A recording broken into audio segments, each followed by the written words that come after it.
Namaskar. Welcome to a very delayed episode of Nerviness live stream. So I was moving cities, so could not do a lot of live streams, but we are back. So this is our first live stream from a new location. I'll share it to you later. So today we have with us one of our second guests, Mr. Juggi Bhasin, whom you know we had discussed his book on spy thrillers, a book on Indira Gandhi and the nuclear uh, weapon that India built.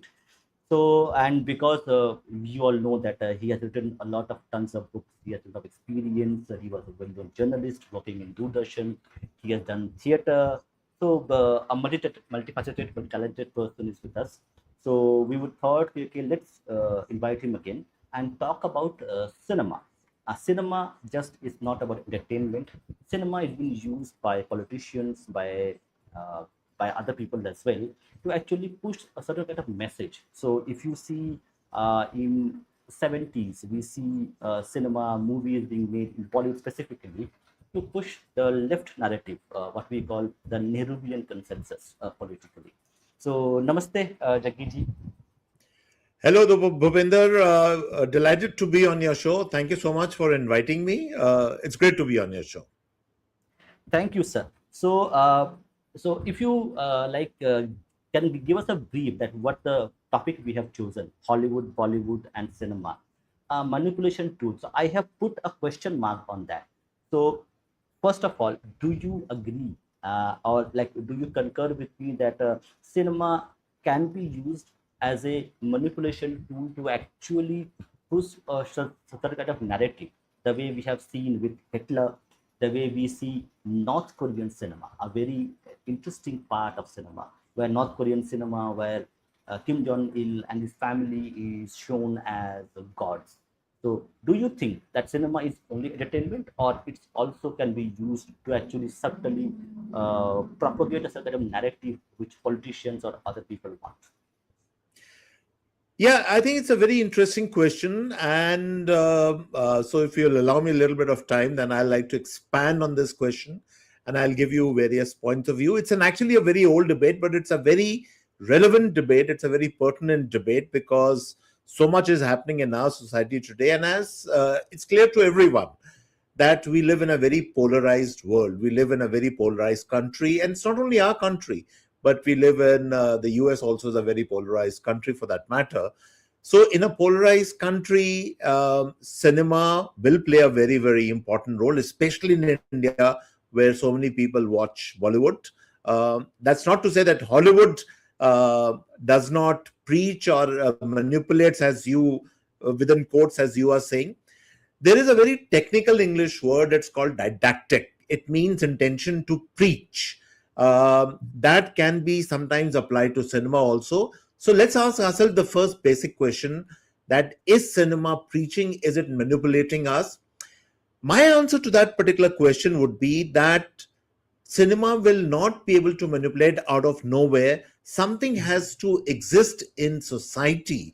There have to be certain current sociological or political trends or strains in society that cinema or the people who make cinema or the people who make feature films, they can influence you, or they can put across their point of view in a very strong way as to change or alter your perception about, as I said, political things or social things.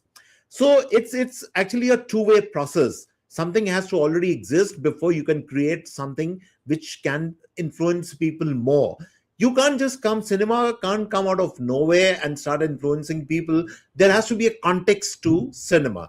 Now, for instance, let's take the example of Dhurandhar, the movie which everyone is talking about, which I think a lot of people have seen. Why is Dhurandhar such a big success? I think one of the reasons for that is that some of the themes which are being talked in Dhurandhar, and I'm assuming some of your viewers might have seen Dhurandhar, both part one and part two. I have seen them, so I can talk a little knowledgeably about it. But some of those themes which are there in Dhurandhar were themes which are already existing in society in terms of, vis-a-vis, let's say, Pakistan, for instance, that why we're taking so much of nonsense from, let's say, from Pakistan, Or for that matter, do we need something to be done about all these terrorist, these chiefs who are across the border? The Dhurandhar provides that answer. So what I mean to say is that there were certain elements which are already existing in society, and what this film did was, in a very, very interesting way, you can call it a manipulative way, in a very clever way, or whatever way you want to call it, it came and it focused on those particular themes which are already existing in society. It built on those themes, the narrative, narration, the story, the direction, the acting, the cinematography, everything was geared towards something which people are already talking about. And then it took it, let's say, if the level was here, and it took it to that completely on a very different level altogether. The short point which I'm making is that something already has to exist in society before you can do something about it and create something which you think is manipulative. For instance, let me give another example. You talked about the left. In the 60s, for instance, there was a lot of cinema which was made called avant-garde, the French, it's called avant-garde cinema, which was a new wave cinema. We also had in India a new wave, when the likes of people like Nasiruddin Shah, Smita Patel, Om Puri, and all these people came. They ushered in new wave cinema. But that happened both in, let's say, in France or in Britain or in Europe. Polish cinema is a very good example. Even Russian cinema, for that matter. It's happening here also, because in Europe at that time, in the 60s and 70s, the left movement was at its height. And therefore, that kind of cinema came, which started, addressing the needs of that particular political and social alignment. So what I'm trying to say is, cinema does not exist in vacuum. It has to feed from what is happening in society. It builds on that, and then it creates something new, which can be manipulative. It certainly can be. Of course, it can be. Okay, so to carry forward this discussion, so do you think that when a filmmaker can be a songwriter, who can be a script writer or dialogue writer, when he fuses his ideology with entertainment to actually put out his kind of ideological message into his craft of art, Mhm. is he a dishonest artist that he is not declaring that example Do Biga Zameen. Okay, Do Biga Zameen is a very famous Correct. socialist movie which was there. So and it actually showed that the zamindar and the upper caste, the so-called upper caste, are villains, and and the working class people are being oppressed. That subtle message which was given, and which was the way we see, correct, the way we see money lender or industrialist or businessman as something which is evil. So the common man gets that perception from consuming that kind of theater, movies, songs, and other paraphernalia which comes to with visual cinema or visual storytelling. So when the artist is doing that, but not declaring that, yes, my ideology is left, I am putting my ideology, now consume it if you want to. So was it dishonesty, or was it something that they are doing out as unconscious?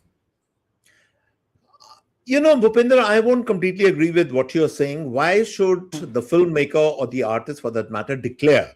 What is the need for him to declare? Um, you give the example of Do Bhiga Zameen. Do Bhiga Zameen actually was not a propagandist film. It certainly had those very socialist left themes. You're absolutely correct. And Balraj Sani brought it to life, with his portrayal of the man, who's suffering. It was a very poignant film. It was a very touching and a very deeply emotional film because of the story content of the acting. So, if certain socialist or left themes were propagated in the process, well, so be it. My question is, why should the filmmaker be obliged to declare that I'm a leftist or I have to do that? Let me give you another very interesting example. Some of your viewers who might be following world cinema, there's a very classic film which was made, I think, in the 70s, if I'm not mistaken. It was called Z, by a filmmaker called Costa Gravas, which is supposed to be one of the the great films, political films of all time. And it was a completely a political film. The filmmaker was a hardcore leftist. Everyone knew about that. But at the same time, the film was, if you watch that film, I excuse me, I watched that film. Even today, I would watch that film maybe a second or a third time, not because it's a leftist film, nor because it is propaganda or it is socialism, but because it's a very well made film. And that's the point which I'm making. Cinema, unlike maybe some other art forms, maybe like, I write, let's say, for instance, I write for newspapers also. Now, at the end of the day, what I write is what is called an opinion piece. It will showcase what Juggi Bhasin feels about politics or about social events or whatever. But in cinema, you can only succeed. I'm sorry, there's something in the air. Yeah. It's getting in my throat. Sorry. Yeah. So I am saying the filmmaker can only succeed if the film is well made. It's well made in terms of acting, in terms of direction, in terms of narration, that is the storyline, the scripting, the screenplay. The art content of cinema has to be really, really interesting for it to make, for even the propaganda to go home. Now, Dhurandhar, this is the most important and the most common and the best example we can give right now, because a lot of people have already seen the film. If there is a message of nationalism, if there's a message of राष्ट्र भक्ति, जिसे हम हिंदी में कहते हैं कि राष्ट्र भक्ति, जिसमें कि आप अपने देश से प्यार करते हैं और आप जो देश के दुश्मन हैं उसको खत्म करने के लिए आप कुछ भी कर सकते हैं, मतलब, then the way it has succeeded is because it's an extremely well made film. That's the point. The cinema, art, or for that matter any art form, it has to be captivating. It has to be very, very mesmeric, that immediately pulls you to it. Unless that happens, the project will fail. Propaganda तो बाद में आता है, propaganda पहले नहीं आ सकता. चाहे वो फिल्म मेकर उसको डिक्लेयर कर दे ना कर दे, it doesn't make any difference. वो let him say I'm a rightist or I'm a leftist or whatever. But अगर उसका जो creation है, that is not well, the art form is not well developed, then nobody will watch it. Yeah, it's as simple as this. It's like people are, let's say, watching your show right now, नवविमर्श का ये show देख रहे हैं, आपका और मेरा वो देख रहे हैं.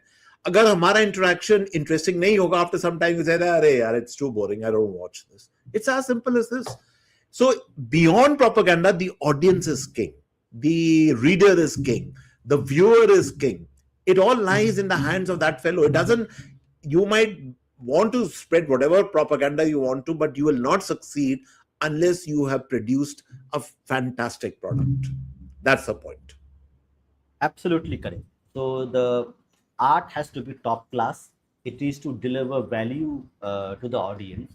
Only then the other parts actually play an important role, or else it will fall flat, as you mentioned.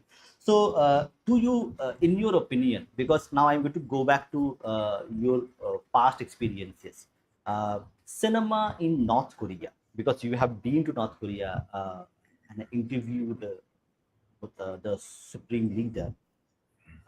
I have also watched a bit of content related to North Korea, especially North Korean television and North Korean cinema, little bit of it.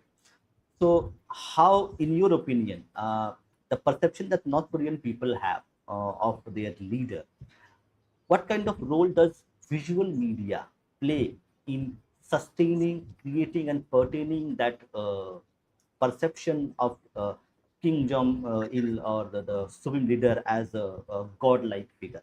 And like, do you think that North Korean example is a classic example where cinema can be used as a manipulation tool to actually hijack people's perceptions and thought process? It's an interesting question. Let me answer it this way. First of all, by the way, I didn't go to North Korea now. I went it long, long back. And the person we are talking about at that time was a grandfather of the President Kim. That was Kim Il Sung, when I interviewed him in North Korea, in Pyongyang. Um, I frankly haven't watched too much of North Korean cinema, but I watch a lot of South Korean cinema, which I think is brilliant cinema. By the way, I have to tell you, it's one of the best cinemas in the world. They make very intense and very gripping, especially what we call noir thrillers. So the South Koreans are a class apart. But let me talk a little bit about propaganda films, which you're right. North Korea may definitely they would be making a lot of propaganda films.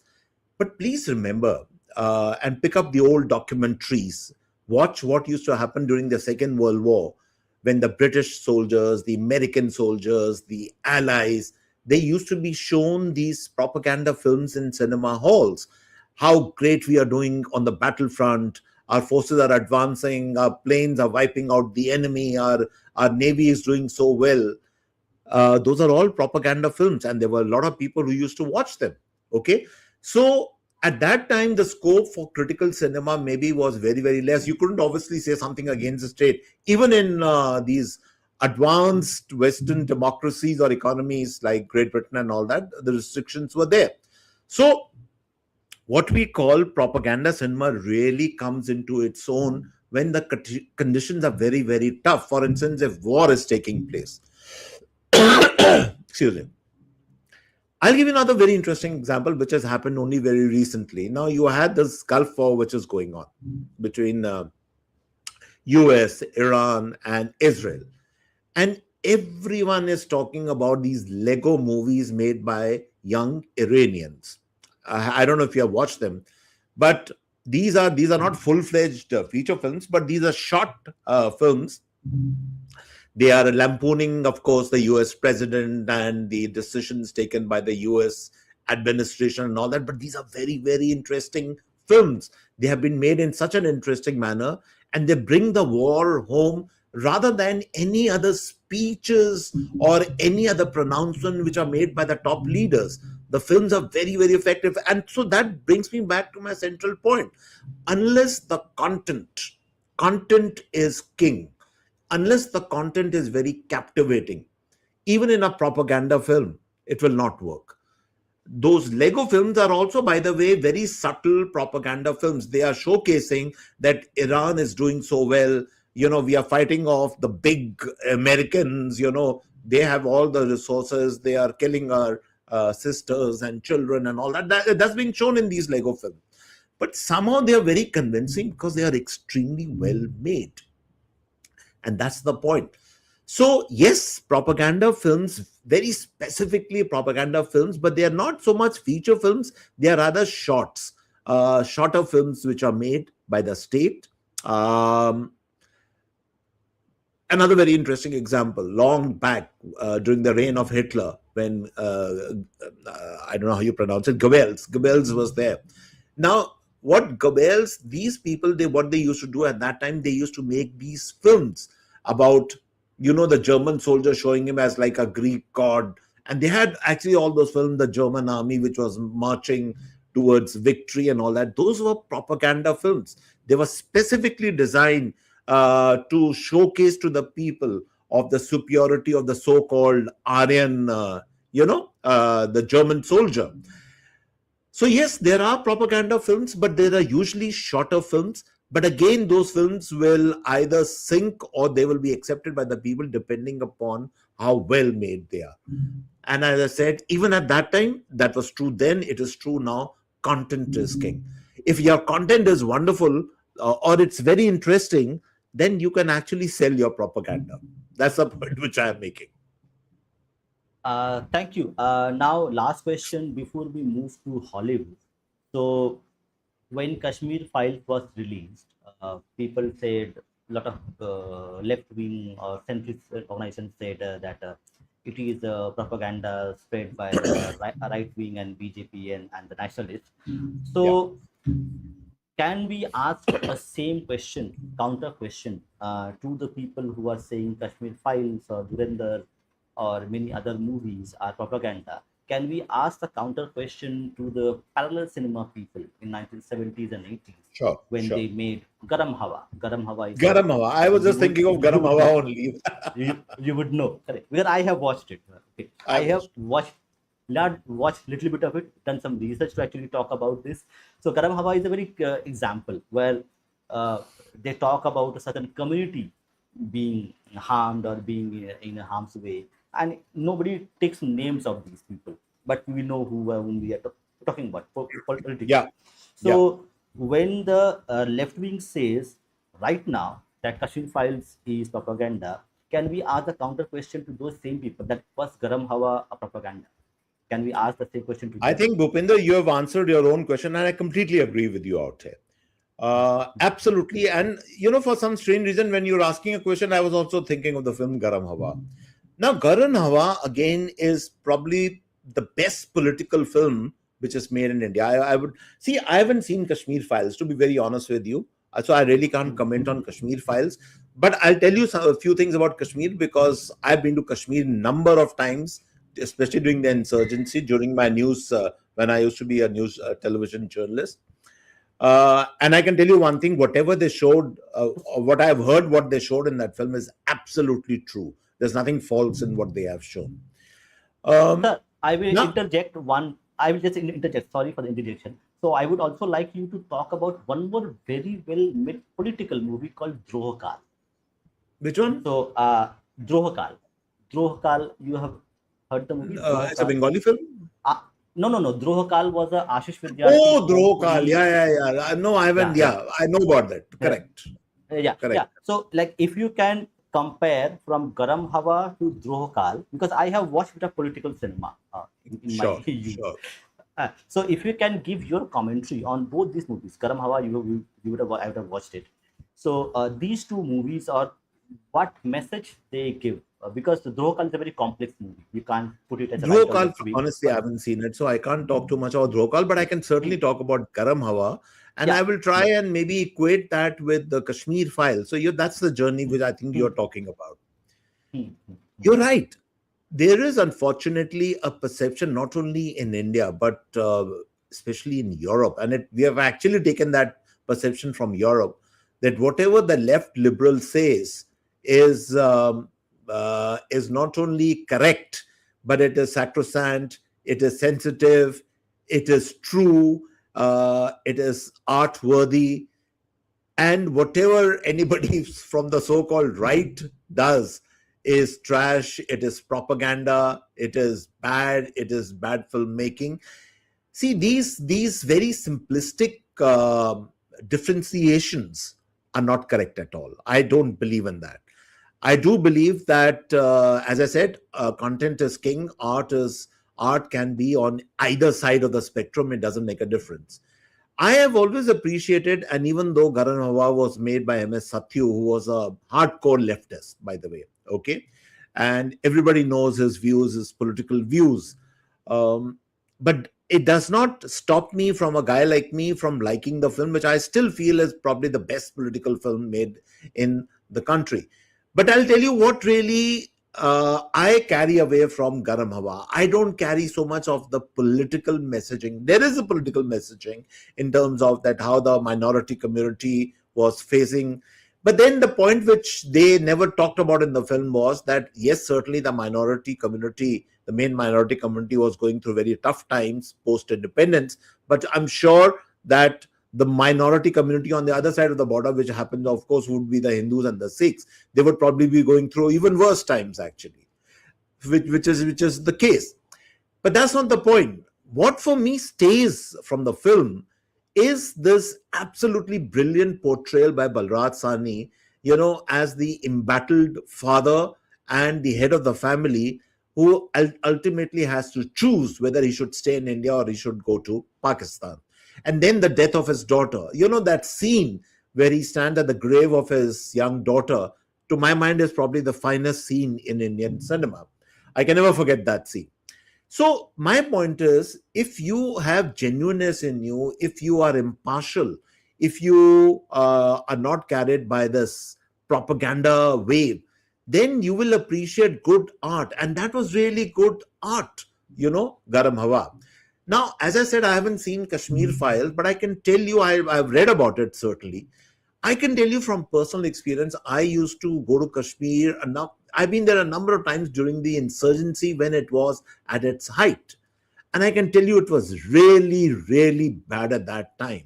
When we used to land at the airport, I had my camera team. I was the lead correspondent, and we used to get protection from the CRPF. Can you imagine? There used to be a vehicle which used to protect us because it was so bad.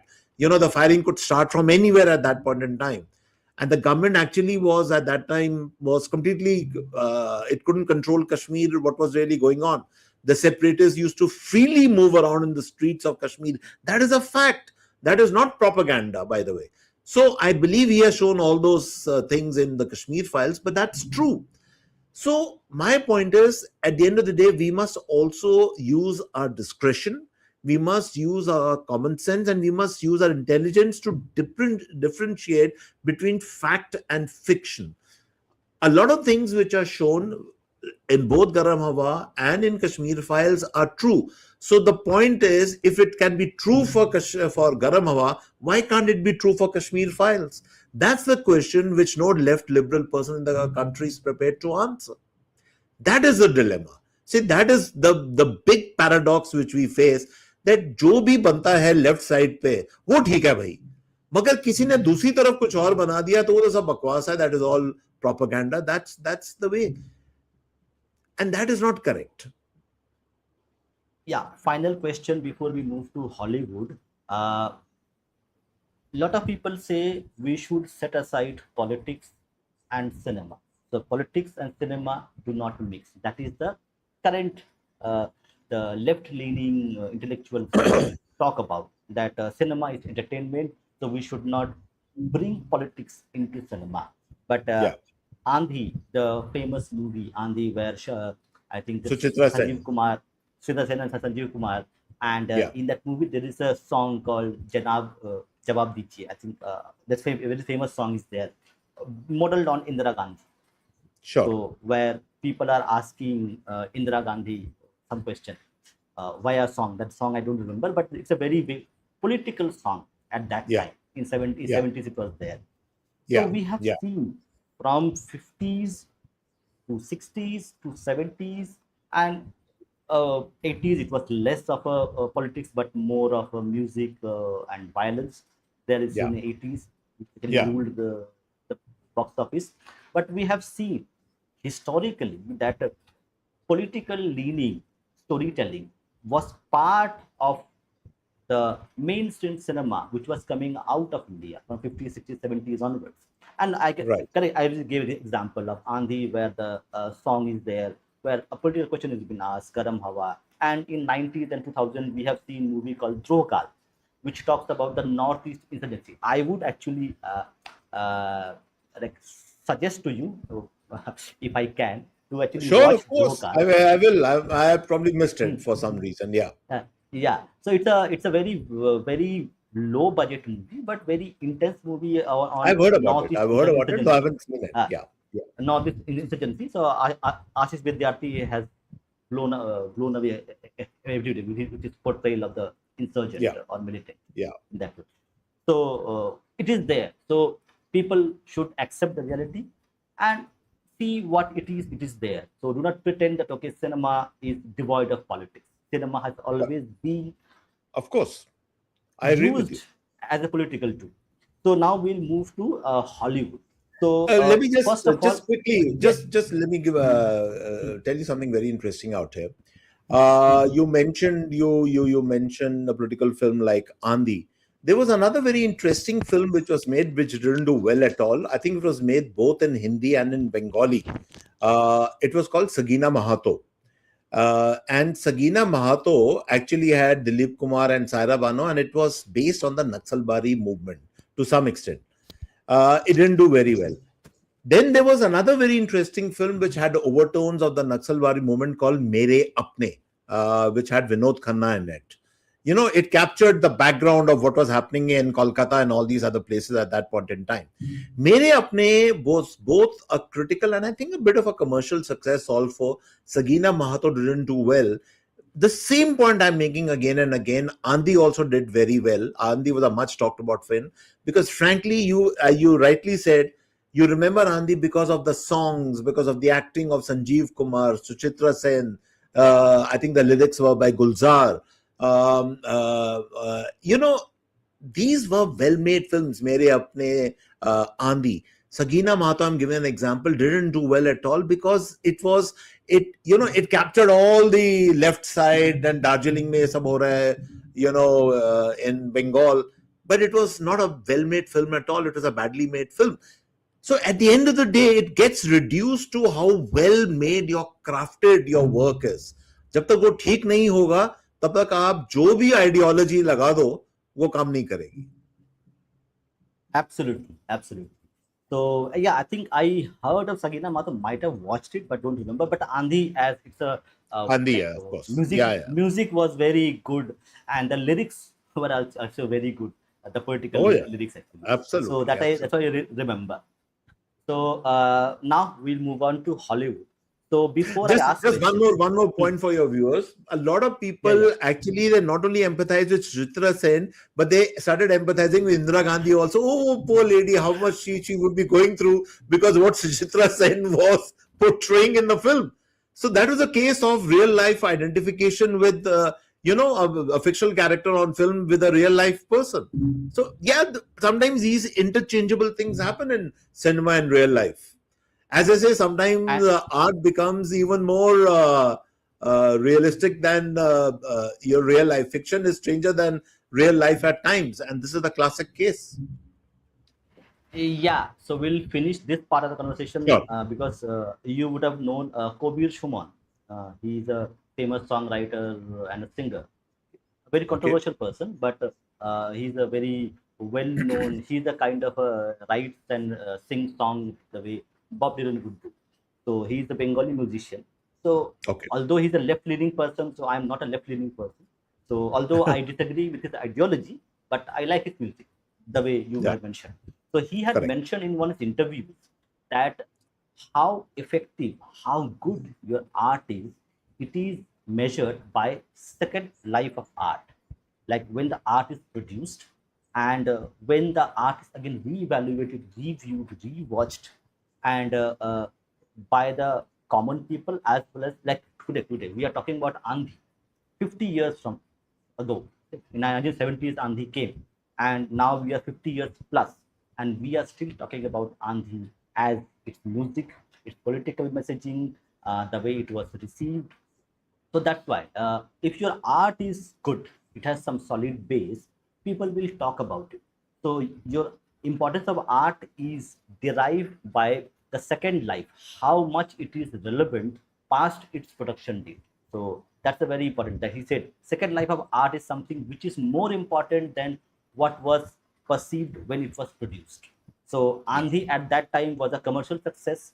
Today it's a well-made political film which nobody thinks it's political. So that's its victory in terms of its art. Yeah. Yeah. Absolutely. See, that's the point which I have been making right from the beginning of this of your podcast. That art, political art, propaganda art, or didactic art, whatever you want to call it, can only succeed if it is well made. That is the bottom line. Um, Today, you're right, Andi survives because of its songs. The songs even today. The song "Tum Aa Gayo, Noor Aa Gaya Hai." I think that's one of the most popular songs of Andi, if I'm not mistaken. Hummable songs. Now, in real life, in politics, nobody's singing songs actually. Sure, now you have a lot of these influencers and a lot of these people, who make these very catchy memes and songs or small songs and all that. That's fine. And a lot of people are singing these Dhurandhar songs also. That's fine. That's okay. But in nobody singing full-fledged songs in real life, but sometimes to highlight art or to bring out art in its vibrancy, you require various forms to embellish art, and that's where, as I said, it is the foresight, it is the wisdom of the director, what all the inputs he puts into his art form. और उसके बाद फिर propaganda हो जाए या उसके बाद pleasurable experience हो जाए, how does it make a difference here? Yeah, as long as you this is a enjoy song it. that I was talking about. This song, the song is Yeah. "Salam Kijiye Ali Janab Aaye." So it's a Yeah. pure political song, but very Political so song. people who know politics will know it's a political song. People who don't know politics, for them just it's a good, honorable music. Of course, you can see Hollywood, by the way, and I think you wanted to come to Hollywood also. So let Hmm, me say something in the opening remarks about Hollywood. hmm, There's something very interesting what they do. If you have, and a lot of us have watched so many of Hollywood films, people talk about propaganda. In film after film after film in Hollywood, made right from the 30s, 20s, 30s, 40s till the present time. And so many films have been made on, let's say, on the German Nazi era, the Second World War. There are hundreds of films which have been made. There's not even a single film, where the Nazis have not been, shown to be evil people, bad people. Then the virtue of the bravery of the American soldier has not been shown in the film. The point which I'm making is that also that art, which is very, very interesting art, which we all like, which we all digest, or we all say, oh, wow, great, what a great film. There are so many of these war films. I remember films like Dirty Dozen and whatever, extremely well made films. But at the end of the day, they are showing two or three different things. They are showing that the American soldier was so brave. He did so well in the war against. There was a lot of suffering and all that, but he triumphed good over evil. They showed the Germans and Nazis in a very evil light. They were evil, of course. That's the point. When Americans spread their culture, they spread their virtues, they spread whatever Americanism is all about all over the world. Nobody questions it because it's so well made, it's so palatable. People say, "Wow, what a lovely film! Yaar, maza aa gaya dekh ke." But the fact is, at the end of the day, there is a subtle messaging which is going on through the film, and the subtle messaging is that American culture is like top class. It is right on there on the top. That's the messaging which is going out. So propaganda in very subtle forms always comes in, but then you have to be intelligent enough to showcase that propaganda to the public. That is the key. understood. So your perception of Hollywood, I would not go back to 60s and 50s because that was a very different era. The way kind of Yeah, movies were made at that time. yeah, yeah, Uh, yeah. so I will start with the Vietnam War era, 70s. So Right. from 70s onwards, your perception of the kind of movies are produced from Hollywood 70s onwards, and how politics and also intelligence agencies, CIA specifically, because Argo, if you know Argo, the movie. Yeah. So Argo is a very classic movie in that sense, Argo is, where of course, again more on it the Iranian situation, on the that when they take out the American who goes, and all the hostages who are held in the Iranian yeah, yeah, embassy. yeah. But in that movie, the role of CIA is very pertinently shown. Like a Rambo movie would not show the CIA person, but here Correct. how the CIA played a role in all these things were shown. So actually, it subtly it shows that okay, intelligence agencies are part. They do actually make sure that certain kind of narrative is pushed by the Hollywood movies. So Yeah, in that yeah, context, so yeah. 70s onwards, do you think that Hollywood was towing the line of the American defense industry? Intelligence agencies were part of this filmmaking process where certain things could not be said about American army, American Uh, politics, or showing America in negative way. Was it something which was a political influence by the state itself, by the American state and also its arms, or was it something organic from the Hollywood movie itself, industry itself, from the yeah. directors? Interesting question, and I'll give you a short answer, then I'll give you a long answer. The short answer is no. In fact, the if you look at the traditions of the American, especially the political film or the war film, they have always been anti-establishment, always. And I'll give you two outstanding examples of this. Three. I'll give you three movies. One is a movie called All the President's Men, which had Robert Redford, and I think I'm forgetting the other guy who was in that, which was against about the Watergate scandal, and it was totally against the Nixon administration. It was based on these two journalists who had cracked open the Watergate case.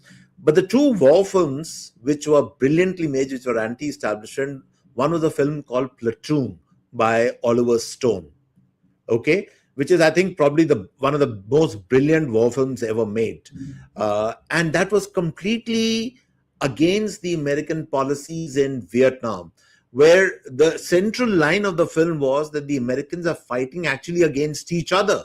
They were not fighting against the Vietnamese. The battles within the American military itself were so intense that they had no chance, and that's why they lost the war to Vietnam, which was such a radical thing to say in that movie. But Oliver Stone, his direction and the movie were outstanding.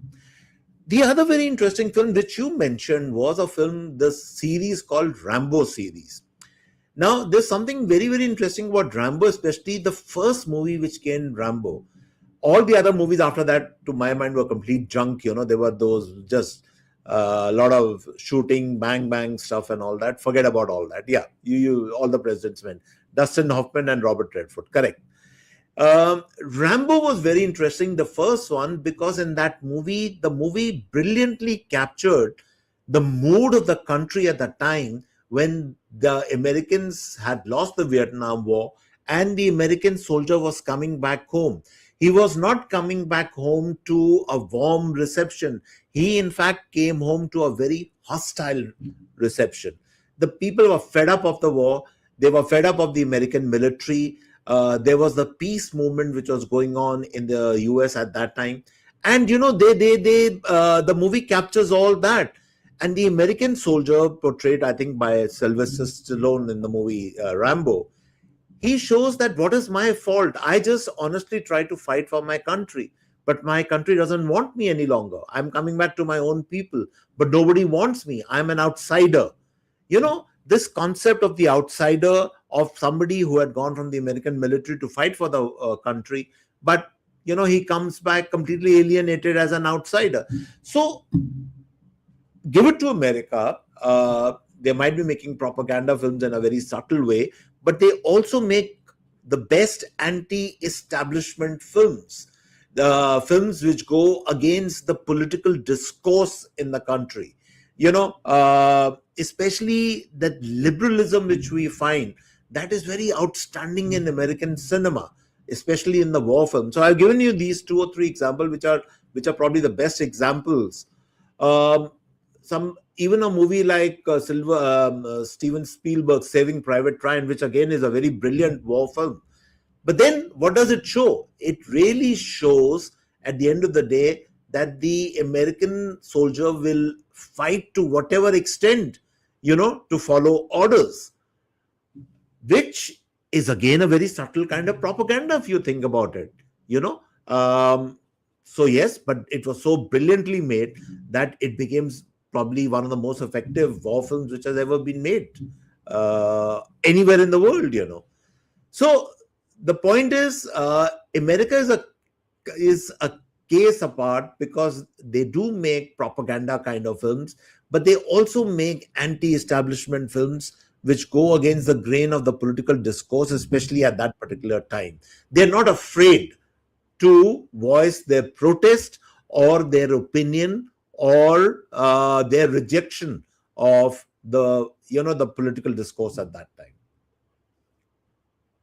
Thank you. So, just to mix a bit of these two, so like politically, 50s onwards, the era is called the so-called Nehruvian consensus era, where Yeah, Nehru yeah, had a certain kind of political uh, thought of or philosophies, which was yeah, actually like resembled the way the kind of cinema and television things were happening.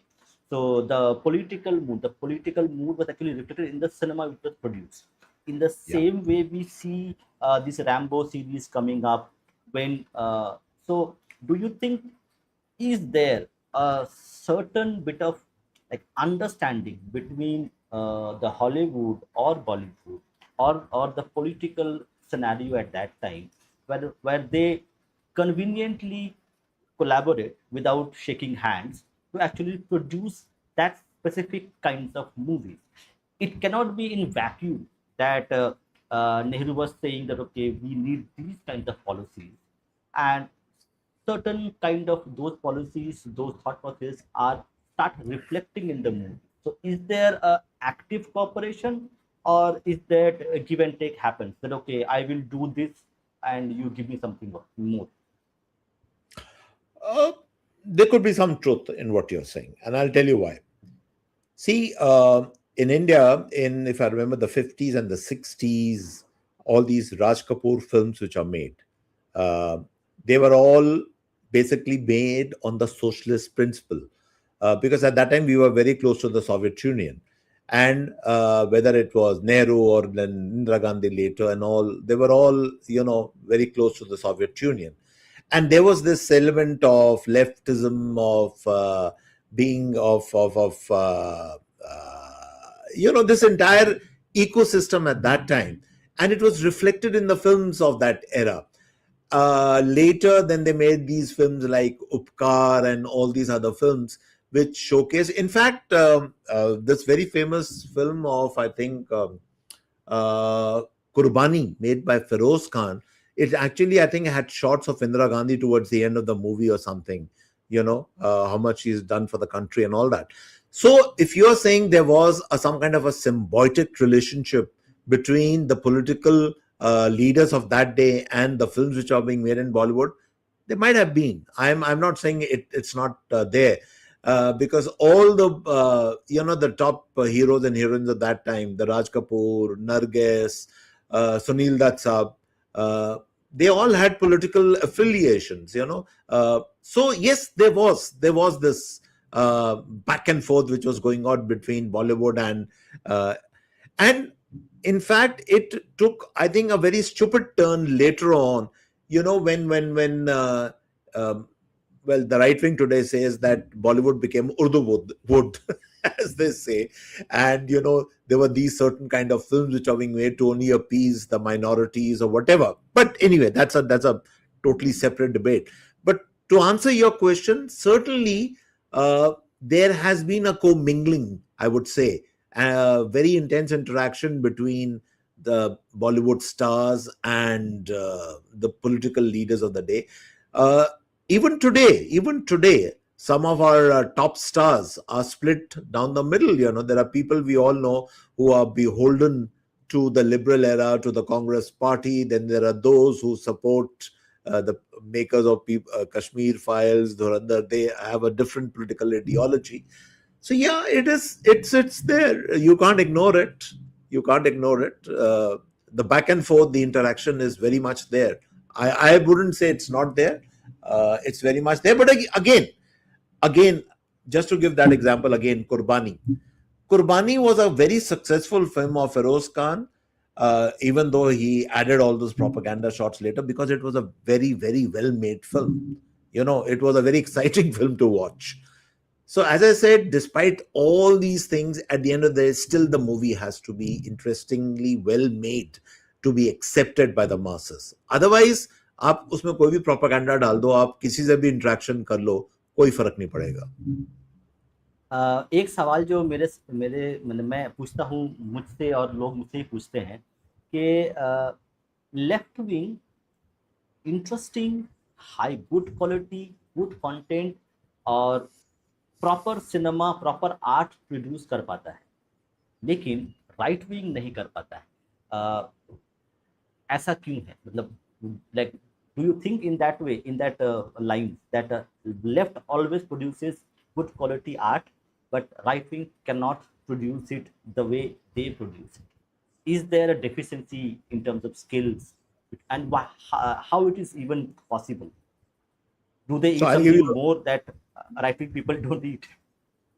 I'll give you a very interesting answer to this. पहली बात तो चलो इसको थोड़ा हिंदी में इसको answer करते हैं, हमने हाँ। अंग्रेजी में बहुत बात कर ली। हाँ।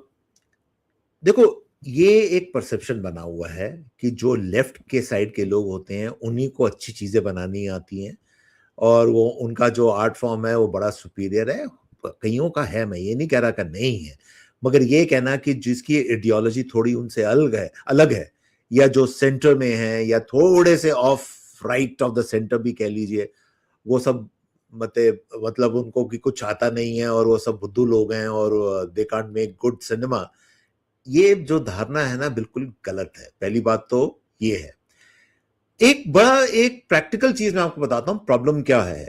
प्रॉब्लम ये है कि जब एक तबके के लोग, and I am not talking of communities, एक विचारधारा के लोग जब एक इंडस्ट्री में घुस जाते हैं, और so called left liberal thinking Bollywood में काफी सालों से है, ये आज की बात नहीं है, बहुत सालों से है, तो वो दे इंश्योर कि दूसरी धारा, दूसरी सोच विचार के लोग उसके अंदर ना आ सके। It's as simple as this is the real reason which people don't understand, कि वो आपकी एंट्री जो है ना वो चोक करा देते हैं, बंद करा देते हैं, वो आपको अंदर घुसने ही नहीं देते। मतलब तो जब आप कंपैरिजन करते हैं between left and right, comparison कहां से आप करेंगे, क्योंकि राइट में ये तो अब जाके अब थोड़ा बहुत शुरू हुआ है, कश्मीर फाइल्स बनी या वो आपकी केरला स्टोरी बनी है और अब धुरंधर बनी है, ये तो गिनी चुनी 4 5 6 फिल्में अब बनी है। नहीं तो आप पूरी अगर अब बैकग्राउंड उठा के देख लीजिए तो it's always been left liberal cinema even in Bollywood.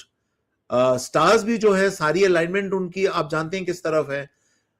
Deepika Padukone जी वो जेएनयू में जाके वो मतलब समर्थन दे रही थी, जो वहां के उस टाइम स्टूडेंट लीडर थे। तो ये सब जो है, you know, this entire thing, that all the brilliant stuff, all the sensitive stuff, all the wonderful world cinema stuff is made by left people Bollywood के अंदर भी, ये सब बिल्कुल गलत है। जब आप किसी को अपॉर्चुनिटी नहीं दे रहे, आप उसको घुसने नहीं दे रहे, आप उसको रिसोर्सेज नहीं उसको मिलने दे रहे, लोग उसमें पैसा ही नहीं लगाना चाहते, तो आप क्या करोगे भाई? It's as simple as this. मगर वो चेंज हो रहा है, दैट इम्बैलेंस जो है थोड़ा कम हो रहा है अब, थोड़ा थोड़ा मतलब दोनों साइड से, वो भी उस तरफ से भी अब काफी कुछ आ रहा है। और धुरंधर ने तो खैर मतलब काफी मुझे लगता है हिला के रख दिया है। It has shaken the foundations of Bollywood if you really ask me, it has done that. Yes, so now let's get back to Hollywood. So 80s and 90s cinema which was there in Hollywood. So action movie का एक दौर था and also war movies, जैसे कि Iraq war के time पे कुछ movies आई थी, उसके बाद फिर एक्शन मूवीज का एक दौर आया था।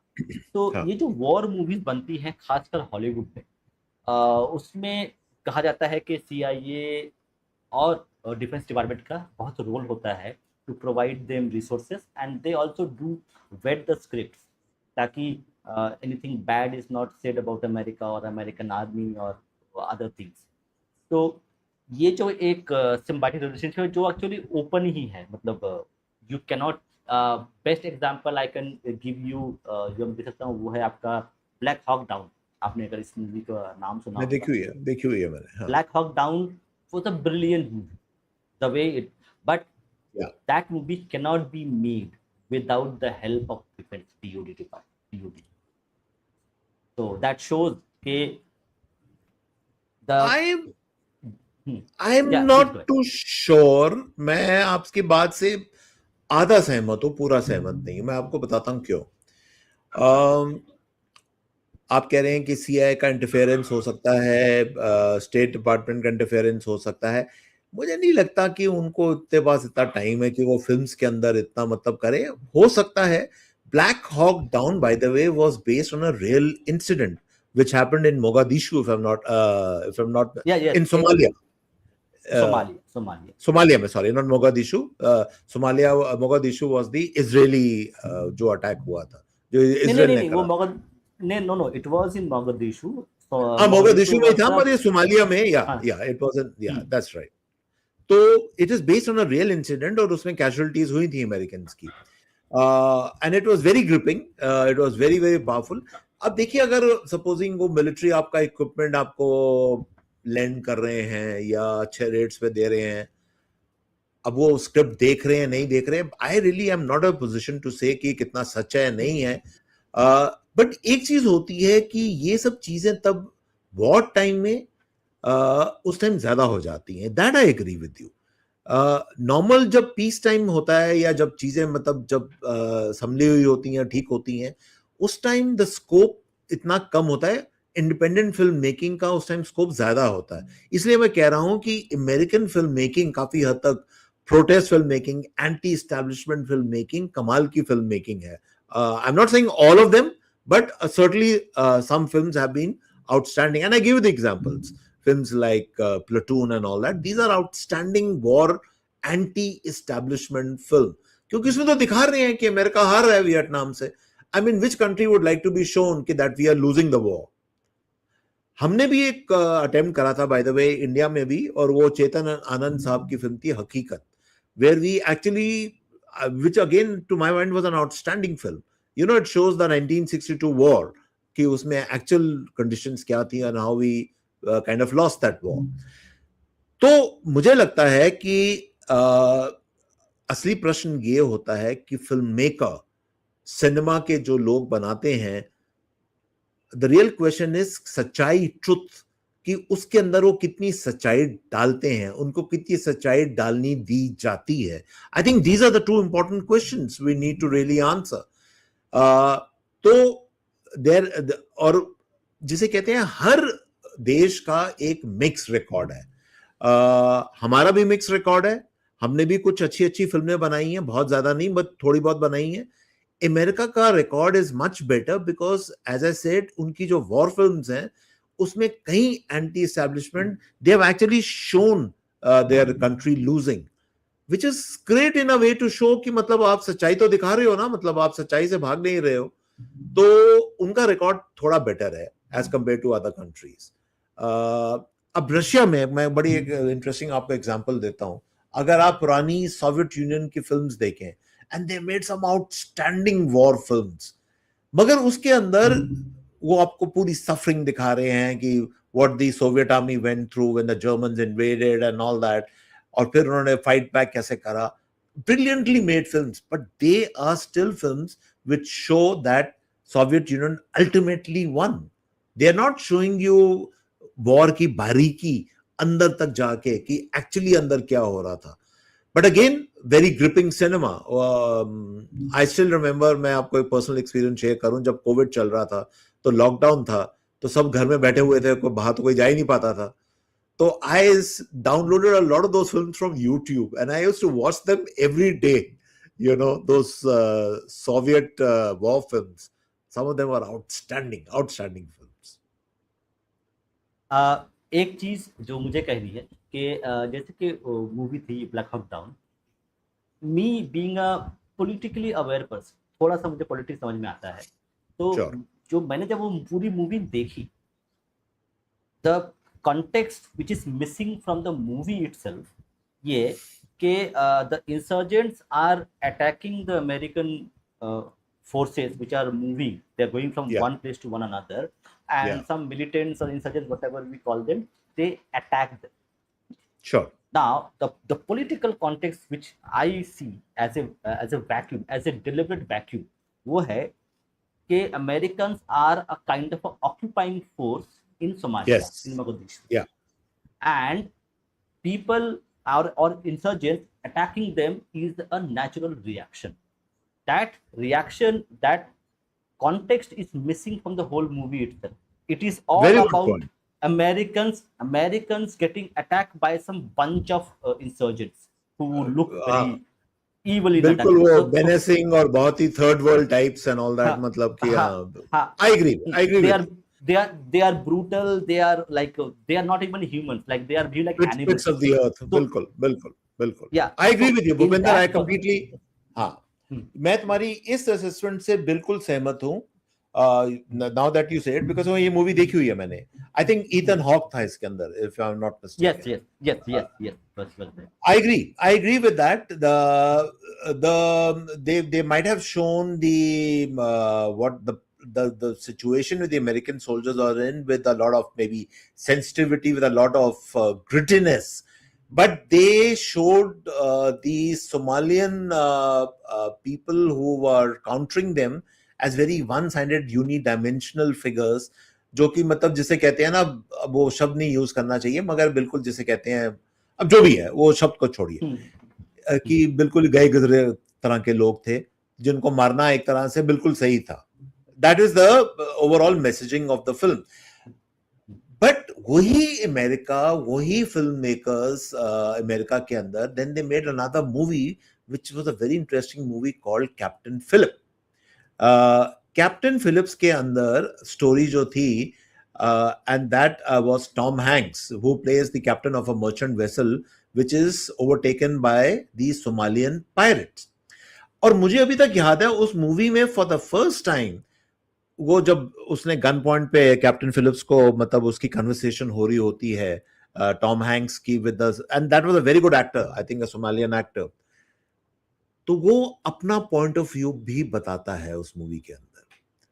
That movie was, I thought, a path-breaking movie in that way that for the first time you could even understand. नहीं तो आपको तो लगता है ये सारे के सारे पता नहीं कितने ही evil और गंदे लोग हैं कि you know they are hijacking everything, and certainly nobody can defend hijacking.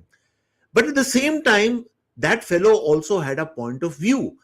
और उस मूवी में for the first time I was surprised they were allowed that man to showcase his point of view. So I agree with you. Real great art is where both points of view are shown to the people and leave it to the public to judge that which is the right point of view. So yes, I agree. Black Hawk जो तुम्हारा प्रश्न था, बिल्कुल सही बात है. वो इसमें काफी वन डायमेंशनल उसमें डिपिक्शन हुई थी. Though even though it was very well made, but depiction सही नहीं थी. I agree with that totally. Thank you. So हमारा ये सुपर चैट क्वेश्चन है, तो इसको भी ले लेते हैं क्योंकि ये रिलेवेंट है हमारे टॉपिक पर, कि how do you see the CIA's role in Hollywood? Do you think CIA has a role? It's your opinion. See, the CIA is, a lot of people have to understand, is a very, very well-funded organization. They have the kind of budgets which even countries don't have that kind of budget. और उसमें से they use all kinds of weapons. Weapons का मेरा मतलब, I'm not talking of killing weapons, but in terms of, you're right, in terms of cinema, propaganda, reels, Twitter, Instagram, social media, they monitor everything because that's their job. CIA का मतलब है intelligence gathering for the United States. और उसके अंदर अगर वो films में influence कर रहे हैं तो हो भी सकता है, quite possible they would be large scale पे मुझे नहीं लगता, but maybe in some areas or the other they would like their point of view to come across. Quite possible, हो सकता है. Yes, actually मैंने इसको सवाल को क्यों लिया कि let me show you something which sheds little bit more of light. You don't have to agree, or the audience, I don't have to agree with him. Let me show you something which might give little bit of semblance. Give me a sec. Because I have actually read the book on my channel as well. So this is the book by Mr. Vikram Sood, who was the former, I think, okay, Raw IB chief. So he has written a book called The Ultimate Goal. A former Raw chief deconstructs the how nations. I know Vikram. Yeah, Vikram Sood. Right. So in this book, actually, he mentions Hollywood, how agencies actually create narratives on that part. So that's why actually that question is little bit important in that way, that like he himself actually mentions in his book that whether it is Raw, whether it is ISI, whether it is any other organization, they do influence popular culture to actually build narrative. So narrative building में आपका एक role होता है, China भी करता है. तो in that context शायद थोड़ी बहुत सच्चाई है इस चीज में, किसी ये शायद थोड़ा बहुत यहाँ, मगर हमारे कॉन्टेक्स्ट में तो उल्टा हो गया ना. हमारे कॉन्टेक्स्ट में तो they made movie like Pathaan where you show a raw agent romancing with an ISI agent. What rubbish यार, मतलब कम ऑन. ये तो बिल्कुल उल्टा. इसमें I don't think so raw का कोई हाथ बात है. इसमें तो हमारे ये जो सारे so called secularist Bollywood film makers या जो भी हैं, उनकी अपनी परसेप्शन है कि Pakistan is such a lovely country, nice country, और ISI such a wonderful. They have see the problem in India is a little different by the way. Sood साहब का, because he is an intelligence officer, तो मैं उनकी बहुत respect करता हूँ, और जो उन्होंने शायद इंटरनेशनल चीजों के बारे में बताया बिल्कुल सही है. बट मुझे नहीं लगता कि इंडिया के अंदर रॉ का कोई इतना खास इन्फ्लुएंस रहा है, बिकॉज अभी तक जितनी ये फिल्में बनी है, ये सलमान खान की टाइगर सीरीज, शाहरुख की जितनी फिल्में, इफ यू रिमेंबर मैं हूं ना was one of the most stupid films which have been band.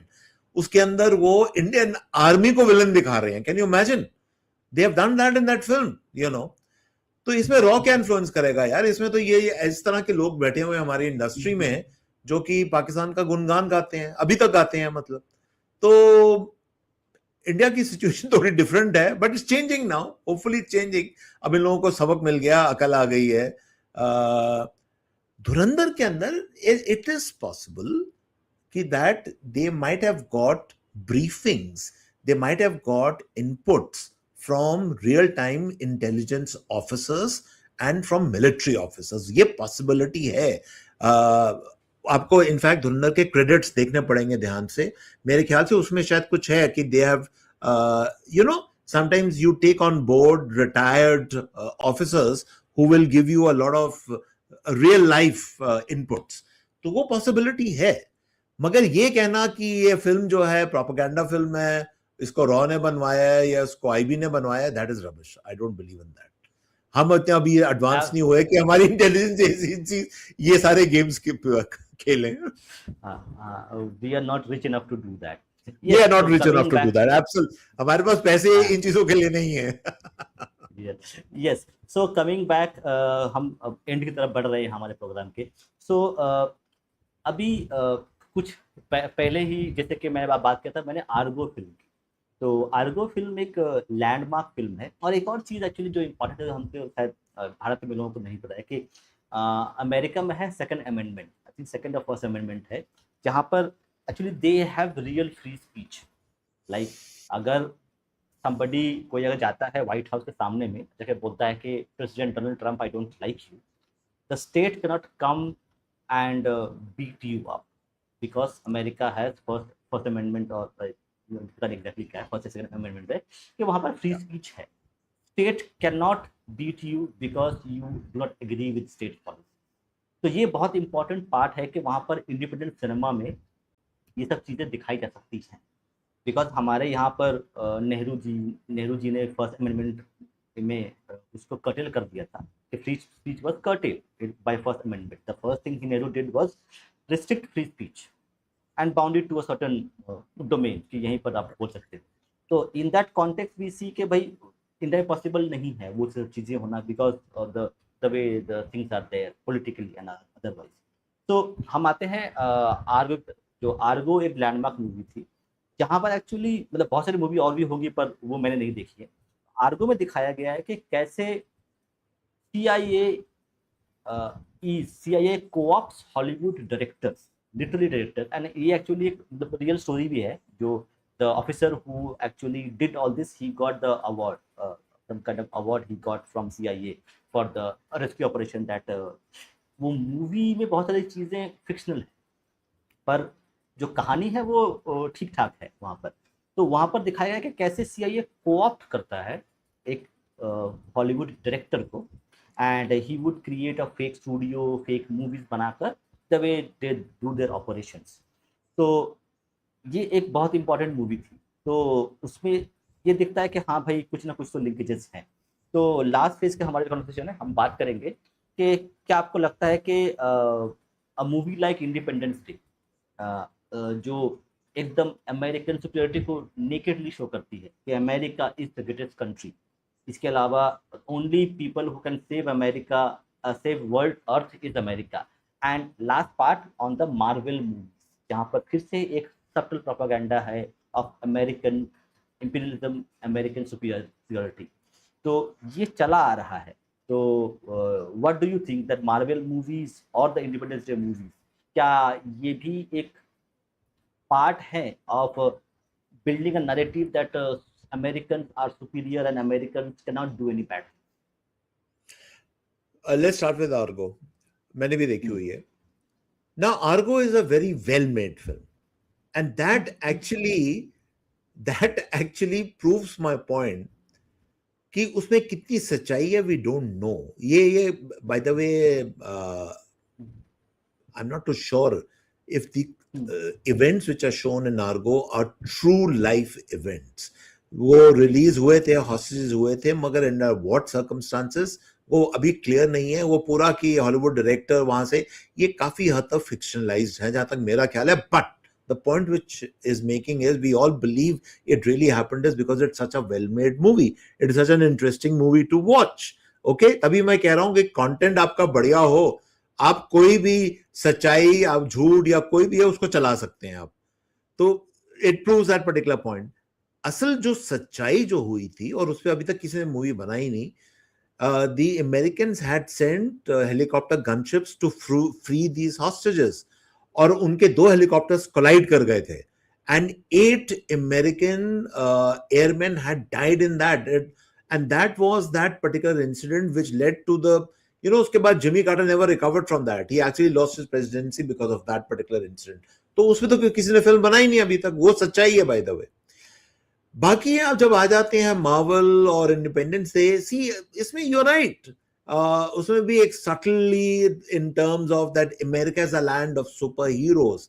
अब आप कहेंगे ईरान क्यों नहीं है भाई, कुवैत क्यों नहीं है, ओमान क्यों नहीं है, why America alone?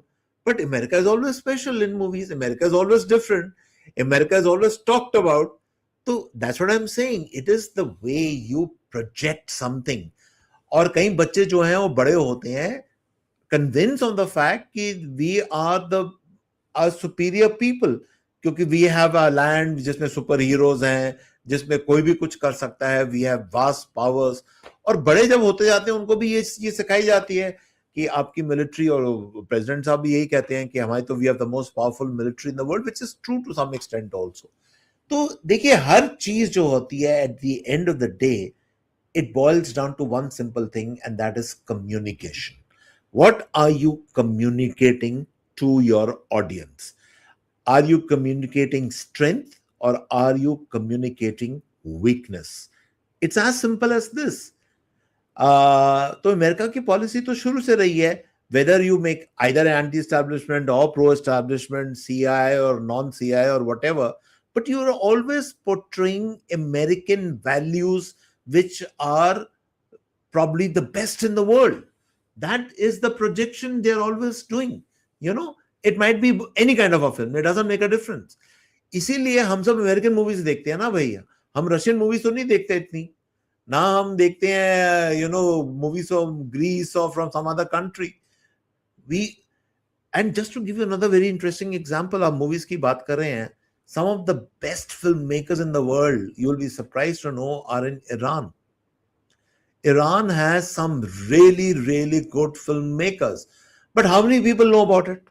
Because Iran को तो हमेशा समझा जाता है ना इस्लामिस्ट regime, और सारे के सारे वहां पर वो मतलब they are a repressive regime, which is true also.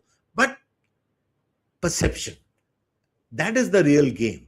आप अपनी perception, आप लोगों को क्या बेच रहे हो? आप मीठी गोली उनको बेच रहे हो या उनको कड़वी गोली बेच रहे हो? आप जब मीठी गोली बेचोगे तो लोग वही खाएंगे और वही उसका स्वाद लेंगे और वही कहेंगे वाह वाह क्या बात है, nothing better than America. It's as simple as this. That's the real story. Okay, last question from me today. Do you think the American dream, जो अफ्रीका, एशिया, इंडिया कहीं भी जाए, so this American dream which everybody dreams and wants to go to America, somewhere down the line, Hollywood plays a very important role in creating that perception among people of all ages and different regions. I agree with you totally. Totally. The American dream, by the way, as a concept, किताबों में तो था ही, मगर cinema ने बहुत इसको propagate करा है. Because America is the land of where anything is possible. That's what they say. जब वो कहते हैं ना कि you come to Los Angeles or you come to Hollywood, it's a land of dreams. You can achieve anything here. You can fail also, but you can achieve anything also. ये जो movie आई थी लाला land, अब लाला land का concept क्या था कि वो दोनों जो स्ट्रगलिंग एक्टर्स होते हैं, तो वो अपना लगे हुए हैं, एक उनमें से सक्सीड कर जाता है, एक is not so successful. So that is a story which is shown by Hollywood again and again and again, and we buy it again and again and again. That's the best part of the entire thing. तो yes, उसमें Hollywood का बहुत बड़ा role है. I agree with that. सच्चाई America की actually कितनी है या नहीं है, वो तो वहीं जाके आपको पता चलता है. मैं तो कई बार जा चुका हूँ America, but that's a separate story. But films make a huge contribution in giving that impression that yes, it's the ultimate place, a land of dream, जहां कुछ भी आप हासिल कर सकते हैं. बिल्कुल, ये भी एक सच्चाई है. और जो जो रिवर है, मिसिसिपी रिवर, उसके उस पार जो जगह है, वो भी एक सच्चाई है जो लोगों को नहीं दिखाई जाती है. द ब्लैक सबब स्पेसिफिकली मिसिसिपी रिवर के उस पार. तो वो भी लोगों को देखनी चाहिए. तो बहुत धन्यवाद आपका हमारे साथ बात करने के लिए और आने के लिए. और हम आपको फिर से इनवाइट करेंगे कुछ और, it's a very interesting conversation that I had with you, and I hope the audience also would like the conversation that I. Thank you so much Bhupendra. And आपके लोगों के साथ जुड़ने के लिए, उनसे, आपके व्यूअर्स से, I hope they also like this particular program, and it was great fun talking to you, and thank you so much for inviting me again. Yeah. So like, let me give the little bit of things. So correct, you had written a book on Khalistani movement as a novel. तो उस पर एक चर्चा करेंगे क्योंकि उस पर लोग बात नहीं करते. तो उस बुक को मैं जब ऑर्डर कर लूंगा, Blood Song. That's right. वो बुक मैं एक बार ऑर्डर कर लूंगा, करके मैं पढ़ के फिर we will talk about that book, because that is something which is not discussed in any media. Punjabi में बात नहीं होती उसके बारे में, तो वो काफी इंटरेस्टिंग होगी बहुत लोगों के बारे में जानने की. तो बहुत बहुत धन्यवाद आपका आने के लिए. शुक्रिया. जय Shri Ram, Vande Mataram. Thank you so much, Bhupinder. Bye.